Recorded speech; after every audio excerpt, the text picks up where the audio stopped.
back to the garden. I am here with Seth Reed. Seth, tell us a little bit about yourself. Yeah, hello there. I've been in the horticulture industry for about 25 years. I have a degree in horticulture. Currently, I'm the sales and marketing manager for Darwin Perennials. And Perennials, woo! Perennials! Right? So we breed new perennials because we're always looking for what's better than you used to be, for perennials. And then we work with growers so that way they can have it and then they can get it into local garden retailers so customers can buy it. And into your garden, right? That's where you want it eventually. Yeah, absolutely. Those bees are hungry. We're here talking about repeat and long blooming perennials, which is something that everybody's been asking me on Instagram. So Seth is the expert. Ooh, expert? He's the expert. That's a lot of pressure. We're setting the bar really That is high a lot for of pressure. I'll do my best. He's come up with a list of 4 or 5 favorites. Yes. And I think that the reason a lot of people ask that question is because a lot of your old perennials that you've maybe had before, your parents or your grandparents had very short flowering windows. Yes. They would bloom for like 3 weeks at a time and then it would be done. Well, a lot of breeding has gone in to make perennials more successful in the garden and a lot longer bloom time. So exciting. You know me, I'm a flower person. Yeah. Vegetables are great too. Don't get me wrong. They feed people. They feed Yeah. us. No, that's good. If you choose to eat them. Yeah. Which I mostly do. But the flowers, that's my heart and soul. What would you say first? What's your So 5. Number 1, I would do Sombrero echinacea or coneflower, as a lot of people know them. They are long blooming and they will continue to shoot blooms up throughout the whole season. About mid to late August, depending on the region, certainly in the southern locations, they'll start to fizzle, but they have a really long bloom time. There's been a lot of breeding over the last 10 years, so there's a huge color range. So many colors. Many. Last year when I came, I was impressed with it was like a rainbow of colors. Mm-hmm. So many good colors. We probably have 25 different varieties with that range of color, and there's been a lot of this breeding, so that way you could buy a colored echinacea at retail and you're going to have a lot of success. And you get a heavy bloom set with the Sombrero, so you have a lot of blooms. The plants are really sturdy. They're hardy to zone 4. So, and then they're selected here in North America and trialed. And so we've seen a lot of success with them in people's home gardens. Okay. And they're really pretty easy for a lot of growers to grow. Oh, nice. So it makes it easy to get at retail, whereas again, some of the old stuff, would be challenged. It's a little more finicky. Yeah, a little more finicky. Get it out the door. Yeah. Is what you're saying. Yeah. And for you to grow it at home too, because if it's harder for it's going to be harder for the home gardener. And they're great pollinators. Such right? Great So pollinators. butterflies. And cut flowers. You said that. It cut also flowers. makes a really pretty cut flower. Yep, you can do cut flowers. Now, can we do so tips? Popular. Like an insider tip? Please. So if you haven't done this before with your Sombrero echinacea, when you're at the end of the season, right? You're going into fall and they look pretty rough. Leave them. Oh, really? Yeah, you leave them through the winter because actually the seeds on the echinacea is food for birds. Oh. Yeah, and also you get nice winter interest. So you'll have the little seed head popping up in the snow if you're in a snowy region. I like that. Right, and then the birds land on there. So you're attracting birds to your home garden throughout the whole season if you just leave them. And then in the spring, as it's starting to warm up and you're getting ants and you want to be outside, you go through and you cut them off. Because they've eaten all the seeds. Yeah, they've eaten all the seeds and you're good to go. I'm a little bit nervous about birds, but the birds are eating the grasshoppers. Grasshoppers are a big problem. I garden in Utah, zone 7A, and it's high altitude. And anyway, I'm inviting all the birds. Oh yeah, so they could perch there and they could search out, the different grasshoppers to eat. Yeah, exactly. They like to jump out of the bushes and scare me half to death because there's so many birds in my garden. I must have a lot of bird-friendly plants. And a lot of people like birds, so it's still a little insider tip there. I like birds. Yeah. So number 2, should we go for the second one? Let's do the second one. All right, so that was Sombrero echinacea. The second one that I would look at is our Chrysalis buddleia, which a lot of people know is a butterfly bush, right? And you're right. They usually, if you're seeing this, you're like, butterfly bush. Butterfly bush. It's giant. My grandma had one and it was this big, all the way over here. Giant panicles, and so a lot of the breeding, right? We want to make it easier for you, the home gardener. So the Chrysalis is a nice compact series. Oh, yeah, the Chrysalis. Chrysalis. Okay. Yeah, so it's like the little cocoon thing of a butterfly. And so the Chrysalis series is bred to be nice and compact. Perfect. So it's going to max out at like maybe 22 to maybe 28 inches, maybe more in the south. Okay, not inches, feet. not feet. Right, so nice and compact. You'll also see with Chrysalis in the video here is a lot of flowers. So we have smaller, like the little flower things are called panicles. And so Grandma's butterfly bush was really giant, which was great, but then when it was done blooming, he had this really giant brown thing that was not so appealing. Yeah, that's true. Yeah, so with the Chrysalis, a lot of small ones. So even when it's continuous blooming, so it's going to bloom throughout the entire season. So you'll have some spent blooms, but you have a lot of in bloom items, right? So compact, you could be closer to the house. You could put it on a like a foundation would be kind of pretty. You could do that. A decorative pot, like on your patio or deck, because it's not going to get giant. So it's not going to, like, you know, dry out really easily. How is it? It's full sun. Is it drought tolerant? Is it kind full of sun. Like panicle tends to be pretty good in sun in my area. Yeah, I think they'll do pretty good. I wouldn't say like full on drought tolerant. Okay. But in ground, it's yeah. Do fine with your irrigation, regular watering. You don't need irrigation necessarily, We but I always think need with irrigation. well, okay, Everyone in Utah, not everyone, but like we have to have irrigation. Okay, speaking kind of generally. Okay, but yes. generally speaking, you don't have to have. If you live in a place where it rains, treat it like other perennials, right? Like if you find yourself and you're in an area where you need irrigation and your neighbors need irrigation, then chances are it would need irrigation. But if you don't do that, then you're fine. Okay. And obviously a pollinator attracting, because you know it's a butterfly bush, so you get a lot of butterflies on them. Do you deadhead it, or do you leave it like a coneflower? You can see on the video, you can see how there is dead flowers. You can, like if you're looking for something to do and you just want to be in the garden, right? You can go through and do all the deadheads, but you could leave them, and then there'll always be new flowers. Okay, that's nice. And then does it die all the way back, or do you how hard back do you prune it?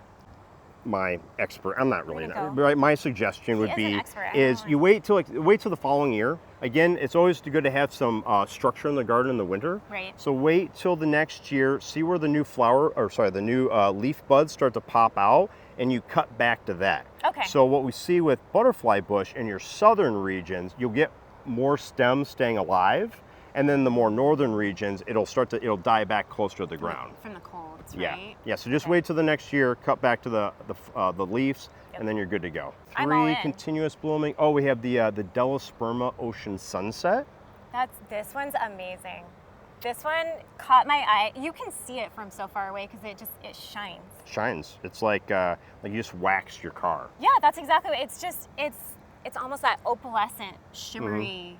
It's very unique. When you're walking through the gardens, I don't know how you wouldn't notice that one. No, so Delosperma, they're in full bloom in the sun. Like a nice sunny day here, it's in full bloom. If it's a cloudy day, it'll be less in full bloom, mostly partially bloom. And then the Ocean Sunset is different than a lot of other Delosperma because it has that sheen, that iridescent look to it, whereas a lot of your older Delosperma are pretty flat. Okay, the color. Yeah, the color flat, and a lot of your flower size is probably more like a dime or a nickel. Okay. You know, maybe approaching a quarter. With the Ocean Sunset, there's a solid like $50. Yeah, they're really large, and it's very good coverage of that flower on top of it. Yeah, I'd say throughout the season, the minimal amount of flowers would be about 75% show. And then, you know, somewhere between maybe 70 to 90, 95% full of colors. Wow. Does it close up at night? It does. I mean, I know it does, huh? Okay. It will close up at night, but again, it's like that continuous blooming throughout the entire summer. It's fun to watch it close up and then open and then close. It's great with kids. Yep. I think it's a really fun one to watch. That would be a nice one. Okay, so another one then? Yeah, let's do. Is our Spanish lavender, Primavera. Specifically to Primavera. Has to say Primavera. Yeah. That's the one you want. Yeah. Okay. You've seen Spanish lavender. I have, yeah. Right? It's and it's early blooming. It's always early. Yeah. Yeah, but not like the one in like right now we're in, is it July 30th? 31st. I don't know, or is it August? We're real close. We're close. It's like basically in the middle. And so with your Spanish lavender, oftentimes blooms early spring through like March, April, and then it fizzles in the summer. Primavera was selected because it has excellent summer behavior and tolerance. So it can summer when you're out in the garden, with the sprinklers, and your kids, and it can still look nice. Yes. Yeah. So the Primavera is still a good pollinator. You get the flowers up the side, and then you have the flag on top. And so great pollinator, and then just kind of unusual flowering behavior for the Spanish lavender because it's the Primavera. How large does that one get? You know, probably like maybe 12 to 16 inches. Okay. So not super tall. So if you're going to put it in the, and it's a zone 7. Zone 7. So, you know, if you're putting it in the garden as a perennial, you probably put it more on the border side of things. Okay. If you're in a zone 6 or zone 5, you could buy it as a decorative item, put it on your deck, your patio, and it's gonna have good bloom throughout the whole season. And then you get that so Spanish lavender. You do have a nice fragrance to the foliage as well. It smells amazing. Yeah. Yeah. Obviously, the bees and I both are big fans of that one. And it has a really pretty unique flower shape, which will contrast with some of the other things that you're going to put in your yard as well. And as a perennial, I love that one. Yeah. Was there another one? I'm so ashamed that I almost forgot. You can't forget. This is unforgettable. Right, and that's luckily I have you to like keep me in line for things. I'm very excited about the foxglove. I'm not gonna lie. I'm like squirrel. I'm like, oh, pretty flower. Woo. Yeah, I was excited about the foxglove, especially when he showed me the comparison between the older varieties versus the new. So tell me about the new one. Yeah, so if you've heard of the name foxglove, your mind just goes like biannual, right? It's like a biannual. First thing I asked him was, is it a biannual? Yep. And then biannual means is like it relies on seed dispersion. Right, so like it grows up, seed dispersion. So like if you plant it like here, you know, it might come back here, might come back here, might not come back. It's going to jump around. And so the Arctic fox rose and lemon cream is a true perennial. So it's going to come back in that location. And then just because we're trying to breed better products for you, you know, for the home gardener, is that it also performs a lot better into the summer. Oh, okay. Right, so you can see here is again, it's hot. It's hot. Like you can see, maybe you can't see, maybe my makeup is working, you can't see the sweat beating down my face, but you know, they still are performing really well. So it'll bloom through like mid-August, which is pretty good for a foxglove. Great. And then cut flowers, if you do cut flowers at home. I love to do cut flowers. The thing is, I love to photograph them and enjoy them in the garden. So I grow a cut flower garden, but I don't always actually cut them and bring them inside.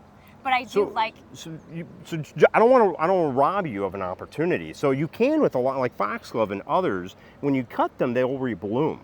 See, so I should be doing it more. Is what that's trying to tell me. Yeah, you can. You can enjoy both. So the digitalis, you cut it, put it inside as a bloom, and then it's going to continue to shoot up new ones. Do you fertilize it after you cut it, or just kind of leave it? And then like if you want primo sort of opportunity, you should always fertilize your garden. Once a week. I think technically, look at the label. I am not a fertilizer salesperson. I don't know. Look at the label, but generally it's like every other week with a certain dilution. Okay. Or like every week with one. But I grow really big plants, and they're always really hungry. So I have a few things that I do. Fertilizer helps. Like it's a game changer. And then if they're also like compost. I do a lot of compost. And just good soil health. Like if you want to be like the gardener of your neighborhood, right? You do those things, and you say, I'm just awesome. Yeah. No, I'm all of that. I love the worms and I love all the bugs and the insects and all the things. It's great. And then so also with the digitalis, so cut flower, but then also a pollinator. So hummingbirds love them. My hummingbirds would be so excited. Right? So you don't need the little thing right? Nobody wants that because you got to change out they do. My husband has one, but I was sending him all the warnings about you need to clean this out. He's like, I guess it's a problem. Yeah, hummingbirds. Anyway, that's another video. We're not going to go there. No maintenance on that. Yeah, no maintenance. But yeah, so hummingbirds, butterflies, just a really good pollinator, repeat bloomer. So that'd be 5 really great rebloomers / continuous blooming sort of non-stop perennials that people may not know about. Yeah, they're new. So they're new to me. If they're new to me, chances are good they might be new to you too. Now, is that one basically that classic cream color? Yeah, nice little lemon cream. The lemon cream. Yep. Okay.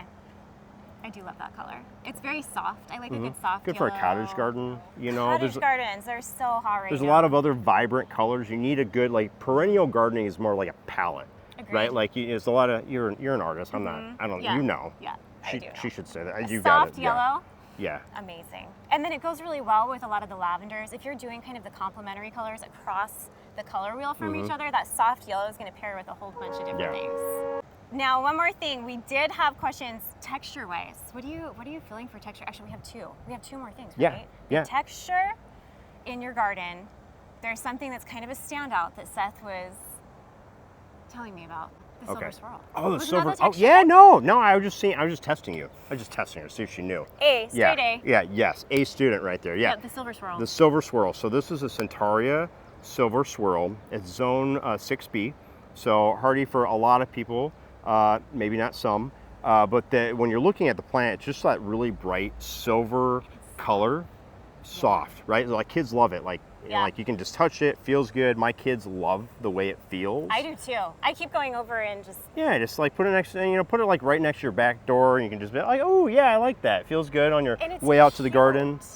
It's like a mounded kind of a habit. It's very round, right? Yeah, round. It has a really nice texture to it when you look at it, and mass plantings. It looks really good. So like the name, do a swirl throughout the garden. And the thing about silver color, and I think it's oftentimes done with jewelry. That's what I'm told by ladies, right?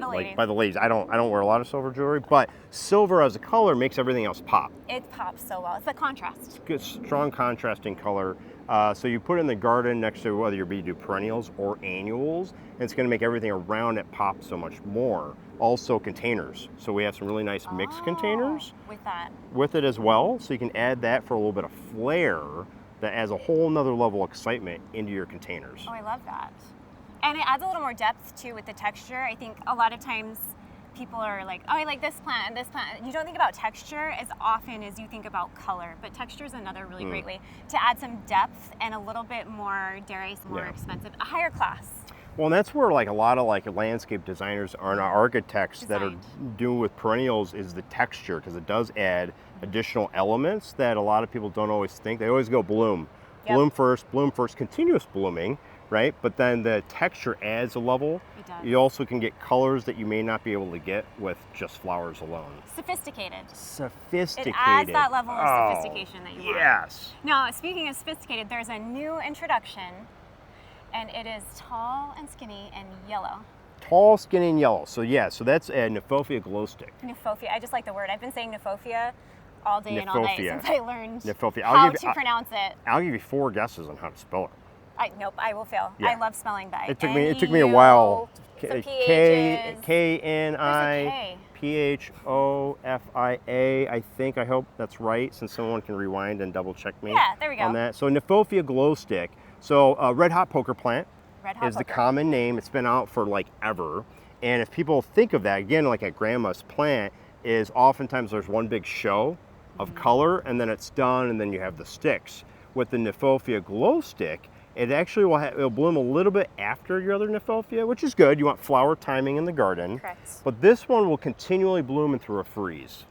So the it will through a freeze? You didn't tell me that. Until a freeze. Okay. Right. Okay. So if you have the, like it'll handle frost pretty good. That's great. But once it gets the freeze, it really knocks things down. Like a hard freeze. So it'll do a frost. It'll do a frost, but a hard freeze is like, then it's like kicks its butt. It's done. But the color on this is so amazing. Yeah. September and October, depending on your area, when a lot of other stuff has died back, you still have these bright sets of yellow flowers. They're really pretty. And then the other nice thing about this is a lot of your other Kniphofia has like these strappy leaves. They're about 1 centimeter. Nice, but this has a really fine texture. So early season, great grass-like green component. Oh, pretty. To containers or to the landscape. And then over the season, you have these bright yellow flowers that pop in. Do you ever cut those and take a minute? I know it's not a cut flower. I don't know. You know what? Tell us in the comments if you cut your Kniphofia and bring it in the house. I would like to know. Well, you know what they say about gardening? It's an experimental hobby. 100%. That's why I love it. I love to experiment. Try it out. See if it works. How it does. Put it in the comments, and then we'll know. And then we'll know. Yeah. But yeah, that Kniphofia, it's such a good pop, and people have been commenting on how dense the amount of blooms on that plant is too. Yeah, you see a lot of when you look at it. You'll see stuff in full bloom, some that are finishing bloom, but a lot of new blooms as well. We have a lot of experienced gardeners that have been coming through on the tour that I'm on today, and they've been commenting on how unique that one is especially. Yeah, I like it. Well, Seth, thank you so much. This has been so helpful. I hope you have a list of fun new things to try.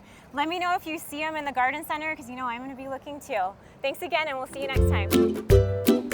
Bye. Now, we had some questions. Texture-wise. Wait, what's your last name? Reed. Reed. Oh, that's what I thought. R-E-E-D. Okay. You don't have to spell it though. Makes me famous to my kids. The best part. Just like a plant nerd, so I'm like, yeah, but Google my name. And then I pop up. Yeah. I'll make sure I put it on the thumbnail so it pops up when they Google your name. Yeah. That's how I do it for my kids and stuff too. Yeah.